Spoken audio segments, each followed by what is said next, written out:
పరిశుద్ధుడనైనా నీకే స్తుతులు స్తోత్రాలు ప్రభు. అయితేనైనా 7 మాటలు చెప్పే బిడ్డలతో మీరు నన్నైనా ఇద్దనైనా పోయిన సంవత్సరం నుంచి ఈ సంవత్సరం దాకా మమ్మల్ని కాసి కాపాడినైనా ఆరోగ్యం ఇచ్చి ఆవిసిచ్చినైనా ఈ సంవత్సరం మళ్ళానైనా నీకు ప్రార్థన చేసే బిడ్డలుగా మమ్మల్ని కాసి కాపాడినవనైనా నీకే స్తుతులు స్తోత్రాలు ప్రభువ. 4వ మాట చెప్పే బిడ్డతో మీరు నన్నైనా మీరు మాట్లాడండి అయినా నీకే స్తుతులు స్తోత్రాలు ప్రభువ. ఇద్దనైనా నువ్వు ఎన్నో బాధలు పడినావునైనా దేవా, సెలువులోనైనా ఎన్ని కష్టాలు పడినావునైనా దేవా, మా కోసం నైనా మా పాపాల కోసం నువ్వు నైనా బాధలు పడినావు నైనా, సిలువులు వేయించుకున్నావు నైనా, కిరీటం పెట్టించుకున్నావు దేవా. నైనా మేమైతే ఒకరి గురించి మేమైతే బాధపడం కాదు నైనా దేవా, నీ బిడ్డల గురించి నువ్వు సృష్టించిన సృష్టికర్తవు నువ్వు నువ్వు ఎన్నో బాధలు పడినైనా, కష్టాలు పడినైనా, కోర్టుల చుట్టూ తిప్పినైనా నీకు చెమలు పెట్టారు అయినా నువ్వు క్షమించినావు నువ్వు క్షమించే దేవుడు నువ్వు కాపాడే దేవుడు దేవా. మేము నీతిగా పరిశుభ్రంగా బతికే నీతి మాకు ఏర్పంచినైనా నీకే స్తుతులు స్తోత్రాలు ప్రభువ. వందనాలనైనా ఇద్దనైనా పోయిన సంవత్సరం నుంచి ఈ సంవత్సరం దాకా నీ భిక్ష మాకు పెట్టావు మాకు ఆరోగ్యం ఇచ్చావు ప్రాణం ఇచ్చావు నీ భిక్ష నీకే స్తుతులు స్తోత్రాలు ప్రభువా. ఈరోజు ఎరగని వాళ్ళు ఎంతోమంది బిడ్డలు ఉన్నారు మాకు దానంగా ఇచ్చి మళ్ళా నీకు ప్రార్థన చేసే బిడ్డలుగా మమ్మల్ని బ్రతికించి కాసి కాపాడినావు మరొక సంవత్సరం కూడా ఆవిసి ఆరోగ్యాలు ఇచ్చిన నిన్ను స్తుతించుకునే బిడ్డలుగా మాకు శక్తి బలాన్ని ఆరోగ్యం నీకే స్తుతులు స్తోత్రాలు ప్రభువా. వందనాలు ఈ చిన్న ప్రార్థన ఆలకించి దీవించిన 7 మాటలు చెప్పే బిడ్డల్లో మీరుండి మీ మాటలు ఘనంగా చెప్పే భాగ్యం ఆ బిడ్డలకు దయచేసి యేసయ్య నామములో అడిగి ఏడుకుంటున్నాను తండ్రి. ప్రవచనము కీర్తనలు 22వ అధ్యాయం 1వ వచనము. నా దేవా, నీవు నన్నేలా విడనాడితివి, నన్ను రక్షింపక నా ఆర్తధ్వని వినక నీవేళ దూరంగా ఉన్నావు. ఆమేన్. నెరవేర్పు మత్తయి సువార్త 27వ అధ్యాయము 46వ వాక్యం. నెరవేర్పు మత్తయి సువార్త 27వ అధ్యాయము 46వ వచనము. ఇంచుమించు 3 గంటలప్పుడు యేసు ఏలి ఏలి లామా సబక్తా అని బిగ్గరగా కేక వేసెను. ఆ మాటకు నా దేవా నన్నెందుకు చేయి విడిచితవని అర్థము. ఆమేన్. సమకూర్చిన దేవదేవుని దీవెను ఆశీర్వాదములు మనెల్లరికీ తోడై ఉండి నడిపించును గాక. మన నిమిత్తమై పాపభారం మోసినటువంటి యేసుక్రీస్తు సన్నిధి మనందరితో కలిసి జీవింపజేయును గాక. మన ప్రభు అయిన యేసుక్రీస్తు పరిశుద్ధ ఆత్మ ద్వారా మనములందరినీ ఆయన సన్నిధిలో మోకరింపజేసి ఆయన మనతో మాట్లాడుతున్న మాటలన్నీ మహిమపరిచి ఘనపరిచి మన ప్రార్థనకు నెరవేర్పుకు సహాయం చేయను గాక. హల్లెలూయా, హల్లెలూయా, హల్లెలూయా. మరి దేవుని మహిమను పొంది, దేవుని రూపమును పొంది, దేవుని జీవాత్మను పొంది, దేవుని సృష్టి పొంది, సమస్తం పొందినటువంటి వారు ఉన్నారు. ఎవరు? యేసయ్య అడుగుతున్నాడు ఆ మాట. మన పితామహులైనటువంటి ఆదాము అవ్వలు దేవుడు ఇష్టపడి కలుగు చేసుకున్నాడు. దేవుడు ఇష్టపడి తన రూపాన్ని ఇచ్చాడు. దేవుడు ఇష్టపడి సృష్టిని కలుగు చేశాడు. దేవుడు ఇష్టపడి చెట్లు ఫలాలను ఇచ్చాడు. దేవుడు ఇష్టపడి నీటిని తన యొద్దకు పంపించాడు. దేవుడు ఇష్టపడి పొద్దున సాయంకాలం మధ్యాహ్నం దిగి వచ్చి మాట్లాడినాడు. గొప్ప దేవుడు, మహిమగల దేవుడు, పరిశుద్ధుడు, ఘనమైన వాడు, స్తోత్రార్హుడు, స్తుతులకు పాత్రుడైనటువంటి దేవుడు మానవుని ఎంతగా ప్రేమించినాడన్నది మనం గ్రహించుకోవాల్సిన వారమై ఉంటున్నాం. మరి మొట్టమొదటిగా ప్రభువారి మీద దేవుని ఆజ్ఞను మీరినటువంటి వారు, సాతాను శోధనలో పడినటువంటి వారు, అపవాది కార్యములు జరిగించినటువంటి వారు, ఆదాము అవ్వలకి నిలువెల్ల శిరస్సు నుంచి శిరపాదం వరకు పాపం ఎలాగా ప్రవేశించిందో యేసుక్రీస్తు మీద మొట్టమొదటిగా పాపం మోపబడింది కాదా? దేవుని యొక్క పాపమును మీ దేవుని మాటను కాదని అతిక్రమించిన వారికి తోయబడినారు. తినడానికి తిండి, కట్టుకోవడానికి బట్ట, పడుకోవడానికి స్థలం లేని వారు ఎవరంటే మన పితామహులు. వారికి తినడానికి దేవుని ఆజ్ఞను మీరినప్పుడు ఏదోను వనము నుంచి బయట తోసి వారికి ఏ గతి లేక నిశ్చంతగా కూర్చొని మౌనముగా ఉన్నప్పుడు దేవుడు ప్రేమ గలవాడు కాబట్టి, దేవుడు ఆయన రూపమును పొందినవాడు కాబట్టి, ఆయన మనస్సు తట్టుకోలేక అనుగుణము వచ్చేవాడు కాబట్టి యేసు ప్రభు అయిన మన తండ్రి ఆదాము అవ్వల దగ్గరికి దిగి వచ్చి వారికి కావాల్సినవి మళ్ళీ సిద్ధపరిచాడు. ఊరికైనా బాలేదు ఆయన. మరి ఆనాడు అంటింది పాపము, నేటి వరకు కొనసాగుతూనే ఉంది. ఎప్పుడు ముగింపు వస్తుంది? ఆ దినం వరకు వస్తుంది. మరి ఆదికాండంలో జరిగినటువంటి ఆ మాటలను మన మీద ఉంచుకొని ఉన్నాం, మనం సంపాదించుకున్నాం. మరి ఆదాము అవ్వలకి మహాజ్ఞాని దేవుడు, పరిశుద్ధుడు, బలం కలిగిన వాడు. ఆయన చెప్పాడు, ఇదిగో ఈ ఫలాన్ని నువ్వు భుజిస్తే నిశ్చయంగా చచ్చిపోతామని చెప్పినాడు. బతుకుతామని చెప్పలే ఆయన. చచ్చిపోతామంటే ఈ ఆదాము అవ్వలకి చచ్చిపోవడం అంటే తెలియదు వాళ్ళకి. అంటే దేవుడి నుంచి తొలగించబడతారని, దేవుడి సన్నిధి నుంచి నెట్టివేయబడతారని, పరిశుద్ధ స్థలంలో నుంచి తోసివేయబడతారని, ఫలాలను భూమి మీద పైన పడకుండా భూమికి ఆకర్షణ ఇచ్చి ఆ ఆకర్షణ శక్తి ఆ పండు రాలి తన కిందకు వచ్చేటట్టు దేవుడు చేశాడు. మరి ఏ చెట్టు కింద అంటే ఆ చెట్టు కింద పండుకోమని చెప్పలేదు. బలమైన పండ్లు పైన పడితే చనిపోతారని. దేవుడు ఎంత ప్రేమ కలిగినాడు అంటే ఊహించనంతటి వారము. నన్ను మా అమ్మ నాయనోళ్ళు క్రైస్తవ మతంలోనే కన్నారు. నా జీవితం అంతా సాతాను క్రియలోనే బ్రతికాను, మంచిగా ఏమీ బ్రతకలేదు. మరి నా పాపం ఎంత ఉన్నది? ఒక్క మనిషి ఇంత పాపం చేస్తే సర్వ సృష్టిలో ఉన్న వాళ్ళు చేసిన పాపం ఎంత ఉంది? అందుకే ఆయన దేవుడు పరిశుద్ధుడు, ఆయనని విడనాడాడు. ఎవరిని? యేసుక్రీస్తు ప్రభువుని.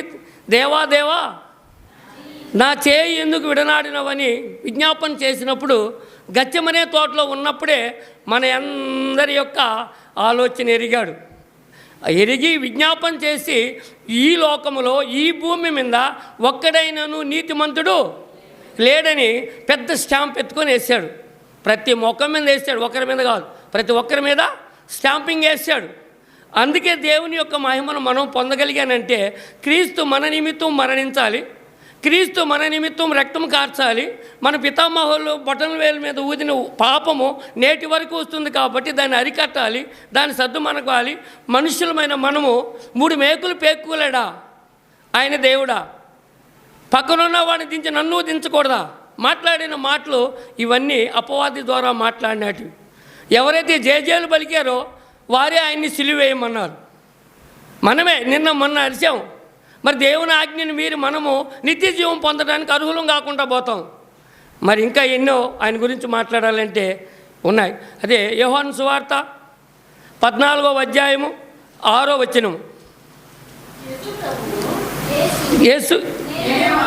యేసు నేనే మార్గమును సత్యమును జీవమును, నా ద్వారా తప్ప తండ్రి యొద్దకు ఎవడును పోలేడు. మరి ఎందుకైనా ఇంత గొప్ప శక్తిమంతుడు, ఇంత ఘనమైన దేవుడు నేనే మార్గం అన్నాడు, నేనే సత్యం అన్నాడు, నేనే జీవం అన్నాడు, నా ద్వారా తప్ప నా తండ్రి యొద్దకి ఎవడు చెప్పేశాడు, గట్టిగా పోలేడు అన్నాడు. మరి అలాంటి తండ్రి ఈరోజు వదిలేశాడు. పరిస్థితి ఏంటి? ఈనాడు ఎందుకు వదిలేశాడు? ఆయన బలం చూసుకునే కదా ఈయన మాట్లాడిందా? నీ ఇంట్లో బలం చూసే కదా ఈదులో మాట్లాడతావా? నీ బంధువులు చూసే కదా నువ్వు మాట్లాడతావా? మరి దేవుని యొక్క బలం చూసుకొని మాట్లాడినాడు యేసుక్రీస్తు ప్రభువు. నేనే మార్గమును సత్యమును జీవమును, నా ద్వారా తప్ప ఎవడు ఈ భూమి మీద నరుడిగా పుట్టినవాడు ఎవడు కూడా దేవుని యొద్దకి చేరడని చెప్పారు. మరి ఇప్పుడు ఎలా? దేవుడు విడనాడినాడు, దేవుడు విడిచేసినాడు. ఎలా చేయాలి? ఇప్పుడు ఎలా వస్తాడు ఆయన? ఆదాము నుంచి ఈనాటి వరకు మనం చేసిన పాపాలు 1 కాదు 2 కాదు, కోట్ల పాపములు చేసి నా వల్ల వ్యభిచారం అయితే, నీ వల్ల దొంగతనం, ఇంకొకరి వల్ల మోసం, ఇంకొకరి వల్ల రకరకాలైనటువంటి పాపములు చేసి యేసుక్రీస్తు మీద పోపినప్పుడు ఆదాము అవ్వల్లో ఎలాగైతే పాపము ప్రవేశించి నిలువెల్ల జొరబడిందో అలాగే ప్రభు అయిన యేసుక్రీస్తు మీద అలాగే పడింది. అప్పుడు ఏం చేశాడు ఆయన? అది కూడా ప్రేమగల దేవుడు పైన ఉన్నాడు, వదిలేసినంత మాత్రం ఊరుకోలే ఆయన. ఆయన ఎందుకు ఊరుకున్నాడంటే పాతాళములో చిక్కబడిపోయినటువంటి ఆత్మలను, మన పితామహులైనటువంటి వారు, చనిపోయిన వారు, భూస్థాపం చేయబడినటువంటి వారి కొరకు దేవుడు ఆయన్ని విడిచాడు. మహా ఊబిలోకి దిగి చెరగా కొనిపోవనని తెలియపరిచిన మాటలు మనకి ఎన్నో ఉన్నాయి. మరి యేసుక్రీస్తు ప్రభువారు తిరిగి దాన్ని లేయడానికి మళ్ళీ పరమదేవుడు, దయగల దేవుడు, కరుణగల దేవుడు, కరుణించు దేవుడు, ఆదరించు దేవుడు, భద్రపరచు దేవుడు, వ్యాధిని నిర్మూలన చేయగలిగిన దేవుడు, మరణమును తప్పించగలిగిన దేవుడు, వ్యాధి బాధలు తోసేయగలిగిన దేవుడు, ఏది అడ్డం ఉంటే దాన్ని తీయగలిగిన దేవుడు మళ్ళీ ఆయన చేయి చాచి తన కుమారుని పైకి లేవనెత్తాడు. కాబట్టి మరణించి 3వ దినాన లేయగలిగాడు. మరి అట్టి దేవుని మనం ఆదరించుకుంటున్నాం, కనికరపడుతున్నాం, ఆదరిస్తున్నాం. మరి అలాగా ఆయన చేసే కొన్ని ఉపకారాలు 2 కొరింథీ 5వ అధ్యాయము 21వ వచనం. ఎందుకనగా మనము ఆయన యందు దేవుని నీతి ఎగనట్లు పాపం ఎరుగని ఆయనను మన కోసము పాపము ఎవరు చేసామమ్మా? మనము ఎవరిని పాపముగా చేసాము? యేసుక్రీస్తు ప్రభువుని మన పాపాల నిమిత్తం. నన్ను కోటీశ్వరుని చేసింది దేవుణ్ణి గణపరచడానికి, నన్ను కోటీశ్వరుని చేసింది దేవుణ్ణి అవమానపరచడానికి, పాతాళంకు అనగదొక్కడానికి, నాకు మంచి సొగచిచ్చింది యజమాని దగ్గర బ్రతకమని, యజమాని సహితం బతకమని, నా ఇష్టానుసారంగా నేను బ్రతకడానికి కాదు, నా ఇష్టానుసారంగా నేను తిరగడానికి కాదు. అది దేవుడు చెప్పినటువంటి మాట. ప్రతి మనిషి రకరకాలైనటువంటి జీవితాలలో బ్రతికి యేసుక్రీస్తు ప్రభు గెత్సేమనే తోటలో ప్రార్థించినప్పుడు ఒలివాసిట్లైనా శిరస వహించినాయి, కానీ మానవులమైన మనము శిరస వహించి లేదు. మా ఆవిడికి నాకు షుగర్ ఉన్నది అని తైక్కమంటే అంటుంది. షుగర్ లేదా? ఎవరికి లేవు జబ్బులు? 15 నిమిషాలు దేవుని సన్నిధిలో వంగడానికి భారం. రాత్రి అంతా నిప్పు పుట్టినా, అమ్మా నాయనా దేవుడా నాకు నీకే తెల్లారింది, నాకు నీకుగా తెల్లారింది, నీ బతుకు తెల్లారింది తెలుసుకోవాలన్నమాట మనిషి. ఎందుకంటే వ్యాధి మనకు రాకుండా ఉండాలంటే, ఒకవేళ వ్యాధిని వస్తే పొందుకోవాలన్నా నీకు లేచినప్పుడు నాయన నన్ను నువ్వు తప్ప ఎవరు ఆదరించలేరు, నా మొగుడు మాకు కావాలంత డబ్బు ఉంది కానీ వీలు కాదు, ఏమున్నా వీలు కాదు. కాబట్టి కాపాడువాడు ఎవడంటే దేవుడే. అదే మన యేసయ్య చేసిన విజ్ఞప్తి, తండ్రి నన్ను ఏల నీవు చేయి విడిచిటివేనని మనవి చేసుకున్నప్పుడు తండ్రి చేసిన చిత్తాన్ని నెరవేర్చాడు ఆయన భూమి మీద. మానవుల యొక్క పాపభారం మోసినవాడు. ఎలాగంటే పురవీధులలో, నడి వెండలో, సూదంటి రాళ్ళల్లో ఎక్కలేనంత కొండెక్కి నిన్ను ఎక్కించాడు దానిపైకి. నాకంటే నువ్వు నా తండ్రి సొద్దనుందువు, నా తండ్రి కురిపార్చము నేను కూర్చుంటాను, నీవు కూడా నా పక్కన కూర్చుందురా అని వాగ్దానం చేశాడు ఆయన. అందుకే నేనే మార్గమును, సత్యమును, జీవమును అన్న గొప్ప దేవుడిని మనం నమ్మాం. ఈ దినాన రకరకాలైనటువంటి వారు, ఆడు యేసుక్రీస్తు దేవుడేనా, ఆడు మనిషేనంటే ఐగుప్తీయులకి దేవుడిని ఎలాగ మోషే నిరూపించాడో అదేవిధంగా ఈ భూమి మీద ఎన్ని ఉప్పరిత్తులు, ఎన్ని ఘోరమైనవి జరిగినా యేసుక్రీస్తు నిజ దేవుడని చెప్పిన తర్వాతే రెండవ రాకడ భూమి మీదకి వస్తుంది. ఆయనకి మధ్యాకాశంలో బలం ఉంది, పాతాళంలో బలం ఉంది, దేవుని సన్నిధిలో బలం ఉంది. ఏ స్థలంలో అయినా తిరగలిగిన వాడు మన పక్షమునున్న దేవుడు. కాబట్టి ఈ దినాన ఆయనతో మనం పాలుందు భాగ్యము.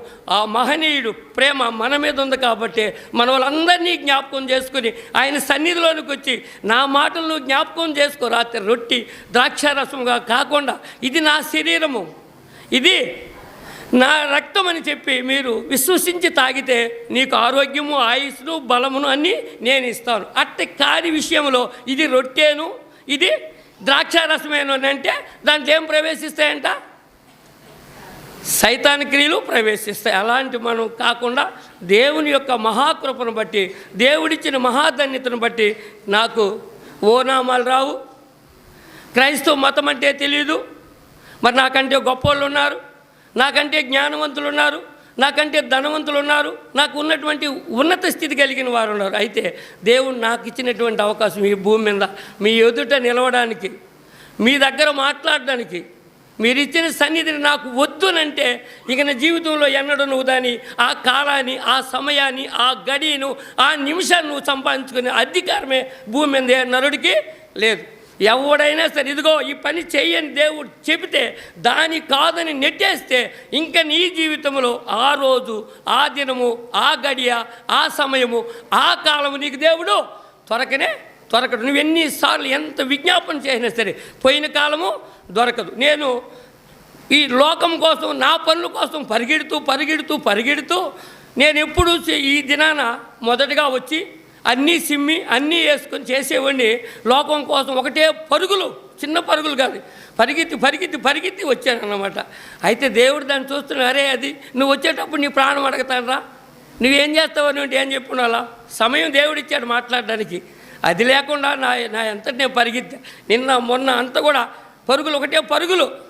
అంటే దేవుడు అసమర్థుడని, దేవుడు నాకు సహాయం చేయలేడని, ఆయన ఉండి ప్రయోజనం లేదు, లేక ప్రయోజనం లేదన్న తలంపు నాకు ఉంది. కాబట్టి నేను పరిగిస్తున్నాను అన్నమాట. నా పరుగు చివరిదాకా పోదు.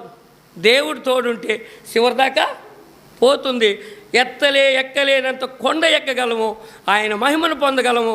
మధ్యాకాశంలో రానన్న యేసుక్రీస్తు షకీనా మేఘమునెక్కి మనం మందలుగా ఎక్కిపోగలిగిన భాగ్యాన్ని ఈ లోకంలో ఈ దినాన ఎన్ని దగ్గరలో దైవ సన్నిధి జరుగుతుందో, శిల్వ ధ్యానం జరుగుతుందో, ఈ 7 మాటలు ప్రసరింపు చేస్తున్నారో ఆ మహనీయుడు చేసిన మేలు అందరి పేర్లు లిఖించబడి నమ్మిన వారికి స్థిరమైన విశ్వాసం దయచేసి భక్తినిచ్చి రానన్న ఉగ్రత దినాలను తప్పించి మేలుగల జీవితాన్ని మనకు అనుగ్రహించి మనకును మన పిల్లలకి అన్నిటికంటే మన ప్రార్థనలకు దేవుడు ఆలకించి నెరవేర్పును దయచేయాలని వచ్చిన శిలువ సభలకు అందరికీ దేవుని దీవెన దయచేయను గాక.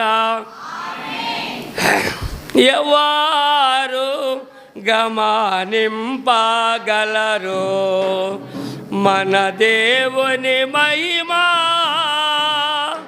ఎవరు వివరింపగలరు బురగాళ్ళు గలవారలు సముద్రపు వరణ నిలుచుటాకి పొడవాతురు. ఎవరు గమనింపగలరు మన దేవుని మహిమా, ఎవరు వివరింపగలడు.